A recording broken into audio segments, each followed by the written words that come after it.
Hema beautiful people's, আজকে আমি একটা ছোট্ট ব্লগ ভিডিও নিয়ে চলে এসেছি আপনাদের সাথে। তো সাথে থাকুন আর ফুল ভিডিওটা দেখুন।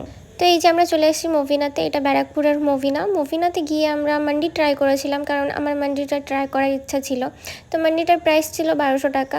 তো সত্যি কথা বলতে আমি একদমই পছন্দ করিনি মান্ডিটা, বাট এদের অ্যাটমসফিয়ারটা খুব ভালো ছিল আর সুন্দর ডেকোরেশন ছিল, জায়গাটাও বেশ ভালো ছিল। আপনারা যদি ট্রাই করতে চান অন্য কিছু ট্রাই করতে পারবেন। ওদের কাবাবটা বেশ ভালো ছিল, চিকেনটাও ভালো ছিল, কিন্তু মান্ডিতে যে মাটনটা ছিল, মাটনটা আমার পছন্দ হয়নি। আর ওদের রাইস যেটা ছিল সেটাও আমার ভালো লাগেনি। বিরিয়ানি মেবি ছিল, বাট ওদের রাইসটা সত্যিই আমার পছন্দ হয়নি। যাদের যাদের ট্রাই করার ইচ্ছা আছে তারা করতে পারেন, কিন্তু আমি একজন কাস্টমার হিসেবে আমার ওপিনিয়নটা আপনাদের সাথে শেয়ার করছি। এত টাকা দাম সেহেতু খাবারটা ওয়েস্ট করা যায় না। তো আমরা অনেকটাই খেয়েছিলাম আর আমার কাবাবগুলো খুব ভালো লেগেছিলো। তো চলুন গাইজ, আজকের ভিডিওটা এই অবধি। নেক্সট ভিডিওতে খুব তাড়াতাড়ি দেখা হচ্ছে। টাটা।